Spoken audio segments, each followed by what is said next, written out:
What's going on, everybody? Rob here, aka Trev2323. Somebody asked me if I'd go over my whole solar setup, and I have a love-hate relationship with these. It's 27 degrees out right now, so it is pretty cold out right now. But we finally got full sun. My hate relationship with these panels is November, December, January in Chicago. There's barely any sun. I mean, no sun at all. Where they still create power. It just doesn't create enough power for what I need. Of course, I only got three strings of panels. I'll tell you what the strings are in the panels. But you see, they're in full sun now. So from like 7:30 in the morning to probably 5:30 at night, I can run whatever I need to run off of them. So you got to do the addition. I did the addition before. Panels on the top, they're 24 volt panels. I have a 48 volt 3000 watt system. So the panels on the roof right there are 24 volts each, but I have them in series to make 48 volts. They're 320 watts each panel, so that's 640 watts up there. The first panels I had were these on the side.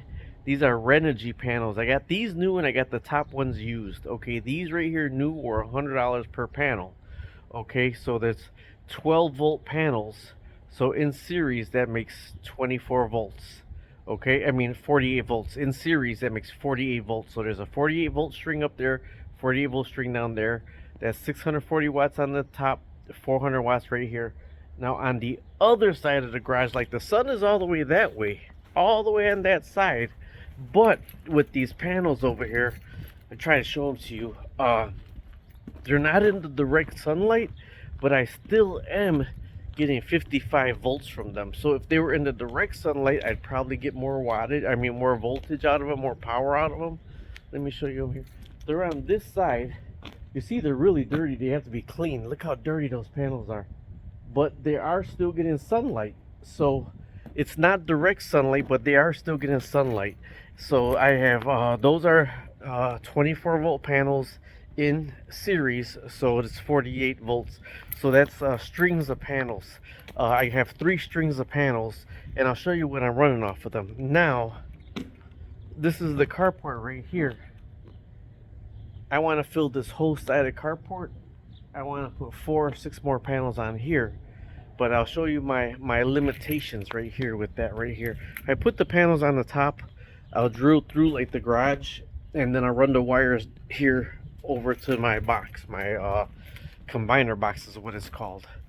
Okay, so all 3 strings are coming into what's called the combiner box right here. See, there's 1 string from these panels, 1 string from these panels, and 1 string from these panels. Now, I said I had each string in series, so they're all tied together, a positive and a negatives on the other end, and that's 1 string. So you gotta look at running them in series, because the voltage in series where it maintains 48 volts, but realistically it tops out at about 55-56 volts.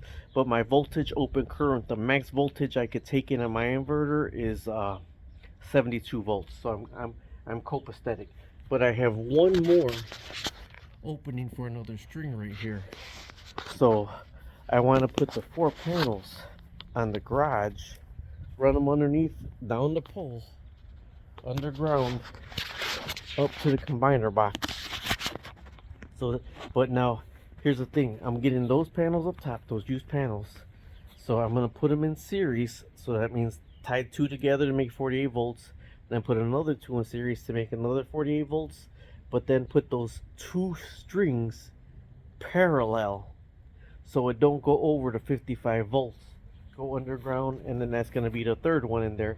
So those are getting really good sun right there, and that'll give me 640 times 2, so like 1280 watts coming from just that right there. Okay, now I have my ground. I ground every panel. I got it in the ground right there. I ground all my panels are grounded directly to the ground, and this is what's called the combiner box. So there's breakers. Let me switch these around. There's breakers. Each individual breaker, or fuse, there's each individual fuse for each individual string you have right here. And then here's the ground that's going directly into the ground, and there's the positive and negative that's going underground into the house. and this is your main breaker to turn it on or turn it off right here.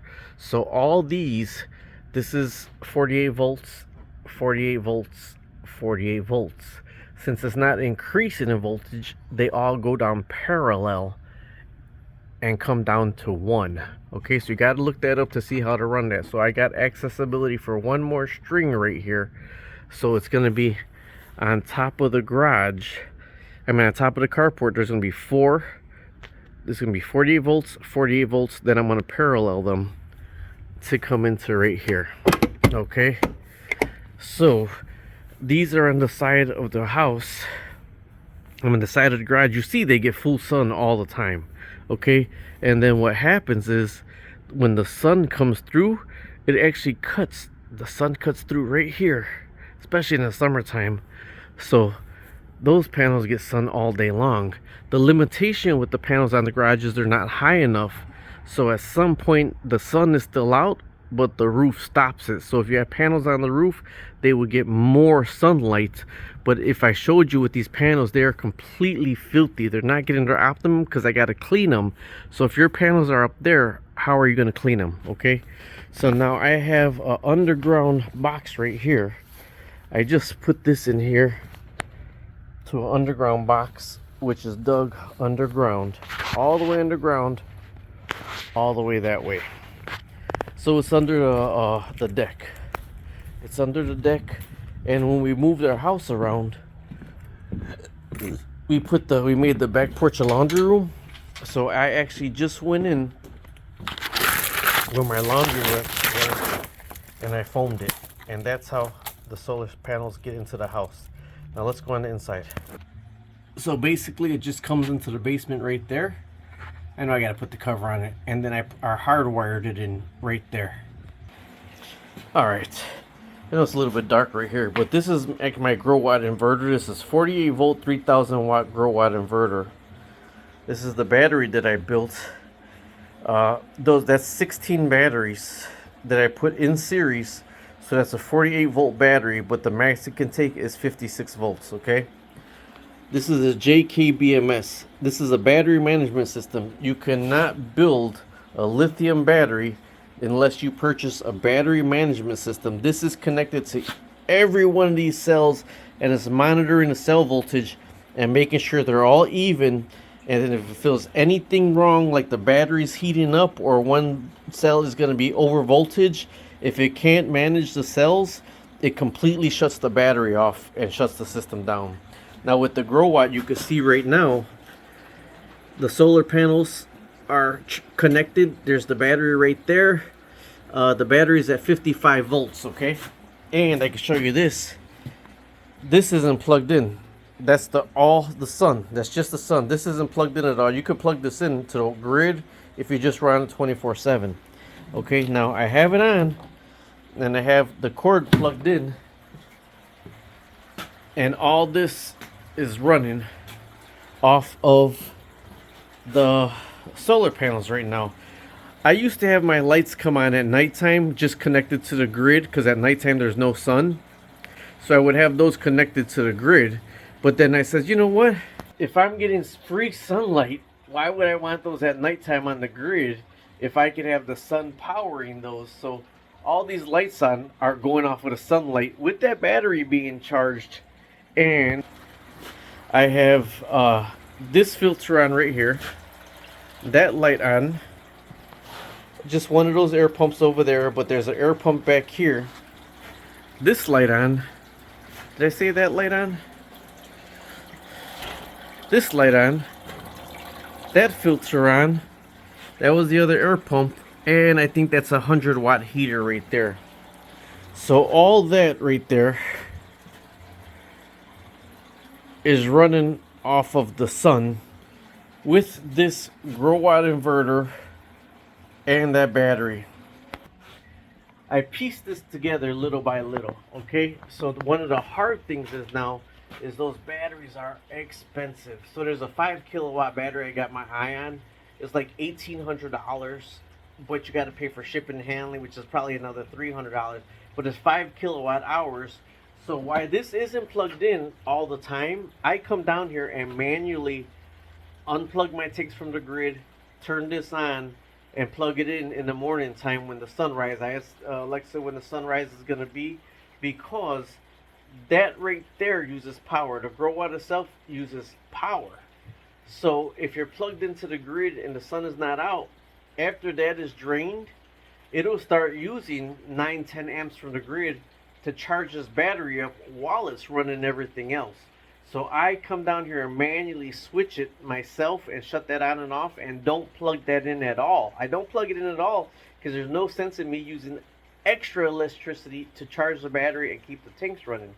Now if I had a bigger battery or more battery packs that would last through the night, being able to run all this and charge and not have to charge the battery, I wouldn't even have to have that plugged in, and it'll run 24 hours a day. But look up lithium batteries, solar batteries. They are expensive as HE double hockey sticks.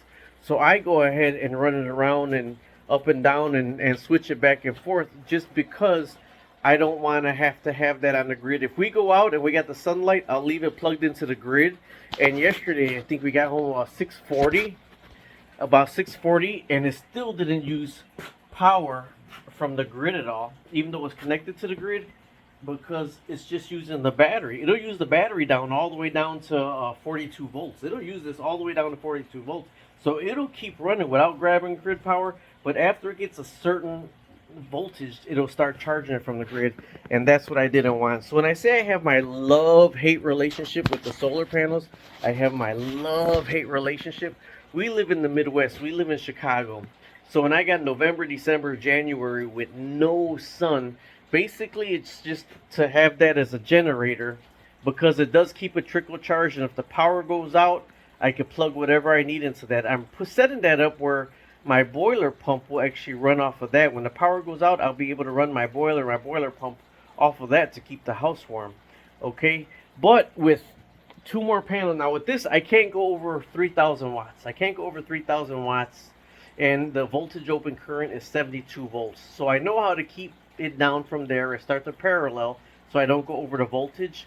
But I can actually add, let's see, where I'm at now, I can add 4, 5, 6, 7, 8, 9, about 10 more panels to this, and I'll be running 3,000 watts. And with everything LED nowadays, it don't really take a lot of wattage to run the house. So this is one of my love-hate relationship with the fish tanks, because all I'm using my solar power for right now, my arm's getting tired from himself.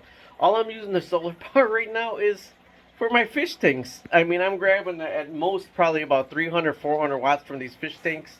But I said the grow watt uses power right there. But with these 300, 400 watts I'm using from these fish tanks right here, I could actually have all the lights on in my house all day long, and my TV, and just use the sun for that. Except November, December, January, and some of February. Alright, either way, that's a little update on my system. Right now I'm testing the power, because I was going to use my backup battery that I made to see if I could power this. Stay tuned for that. Alright, talk to you later. Subscribe, like, and share.